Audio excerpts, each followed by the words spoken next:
मुख्यमंत्री मोहन यादव पहुंचे रीवा के डभौरा चुनावी सभा में हुए शामिल।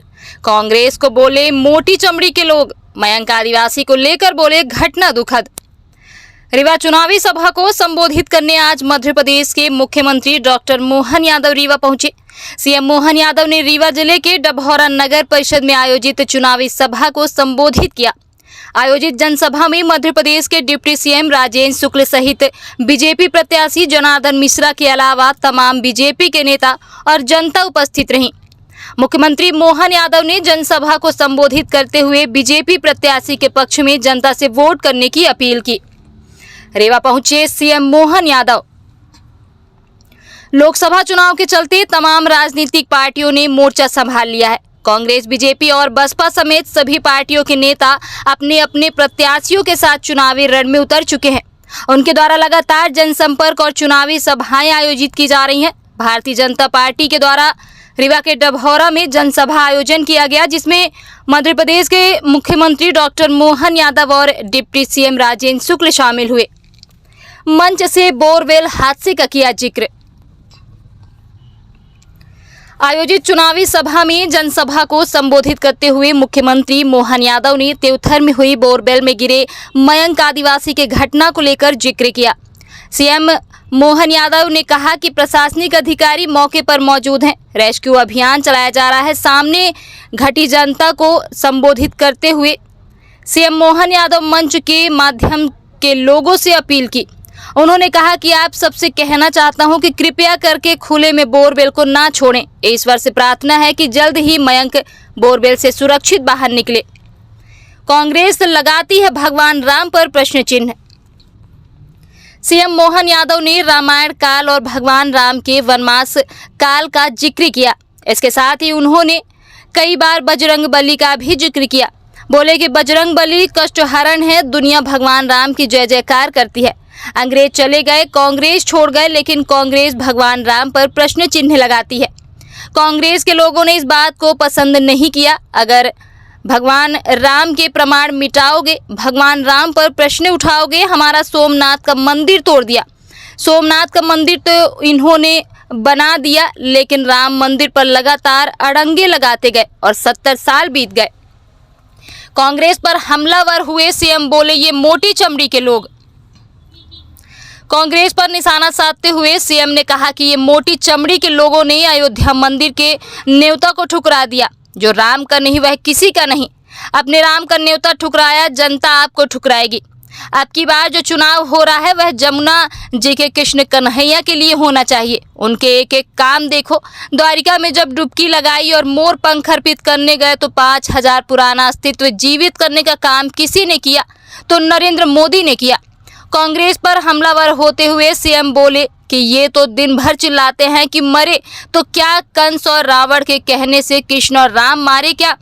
इनमें से कोई जेल में है तो कोई वेल में है। एक दुखद घटना जरूर हुई अपने जिले के अंदर। गांव के अंदर ये जो ट्यूबवेल कराते हैं और ट्यूबवेल कराते तो सूखे ट्यूबवेल में हमारे एक आदिवासी भाई का बच्चा गिर गया। मैंने प्रशासन को लगाया, माननीय राजेंद्र जी भी वहां होके आए। रात भर से टीम लगी है और हमारे विधायक सिद्धार्थ तिवारी जी वो भी वहां लगे हैं। मैं लगातार रात में, सुबह, अभी दोपहर में कलेक्टर एसपी से लगातार संपर्क में हूं और प्रशासन के साथ हम कोशिश कर रहे हैं कि कैसे भी करके वहां तक पहुंचे और बच्चे को जितना बचा सकते हैं वो प्रयास करें। जब भी पानी बहुत गिरा है, मिट्टी गीली है, 50-55 फीट तक केवल मिट्टी है, लेकिन भगवान ठीक करेगा। आप सबसे मैं निवेदन करता हूं कि परमात्मा से कामना करें हमारा बालक ठीक से बाहर आए और साथ ही साथ अपने आसपास के ऐसे कोई भी ट्यूबवेल हो जो सूखे हो, जिसमें कोई गिरे, तो हम सब सावधानी रखें। आप उसका ढक्कन लगाए, बंद कर दे। अगर आपको कोई कठिनाई आए तो जिला प्रशासन से भी मैं आदेश दे चुका हूं कि आप अपने प्रशासन की मदद लो, प्रशासन भी मदद करेगा। कुल मिलाकर किसी का भी बच्चा बच्ची और कोई अनहोनी होती है तो अनहोनी किसको पसंद होगी? हम तो परमात्मा की दया से बदलते दौर में आज के इस अवसर पर लोकतंत्र के इस महायज्ञ में आहुति देने के लिए मैं रीवा जिला में आया और ये परमात्मा की लीला है। आप जिन हनुमान जी को लेकर के स्मरण करते हैं, हनुमान जी का जीवन अपन देखें, हमारे अपने जीवन में भगवान राम को स्मरण करें, भगवान राम के विविध जीवन के अलग अलग पक्ष को स्मरण करें और हम सब देखें कि भगवान राम जिन्होंने अयोध्या में महाराज दशरथ का जन्म लिया, महारानी सीता से विवाह रचाया और भगवान के कदम कदम पर जीवन के अलग अलग पक्ष में जो उनने रिश्ते नाते अपने जीवन के विभिन्न संबंधों को निभाया, कितना अद्भुत लगता है। भूत आ जाए, पिशाच आ जाए, डाकिनी साकिनी जो नाम बोलना चाहो, सारे कष्ट जितने आ जाए तो हमारे कष्ट हरण देवता के नाते से एक ही आदमी को जानते, एक ही देवता को जानते, जिनको हम प्रणाम करते हनुमान जी के नाम पर। हमारे लिए सौभाग्य की बात है, अकेले हनुमान जी ने अपने बल पराक्रम से कितना बड़ा रावण, कैसी लंका, एक छलांग में तो हनुमान जी ने लंका पार कर दी और दूसरी बार में पूंछ में क्या आग लगाई, लंका को जला करके रावण का अहंकार जलाने का काम किसी ने किया, हनुमान जी महाराज ने किया।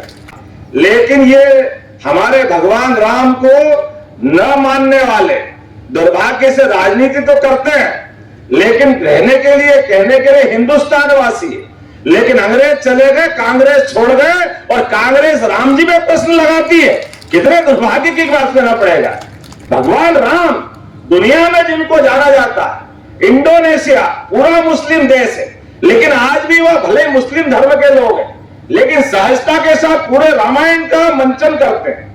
रामलीला के टाइम रामलीला करते हैं। अब मंदिर बन गया, अब तो आप लोकार्पण में आओ, आपको गर्भगृह में भगवान मुस्कुराने वाले, हम आपको निमंत्रण दे रहे हैं। बड़े दुर्भाग्य के साथ कहना पड़ रहा, इतने प्रेम भाव से, इतने उदार मना भाव से 70 साल के सारे पाप माफ कर दिए, फिर निमंत्रण देने गए। लेकिन ये मोटी चमड़ी के लोग जो भगवान राम के मामले में, आपने भगवान राम का निमंत्रण ठुकराया, जनता आपको ठुकराएगी। जनता माफ करेगी क्या? इधर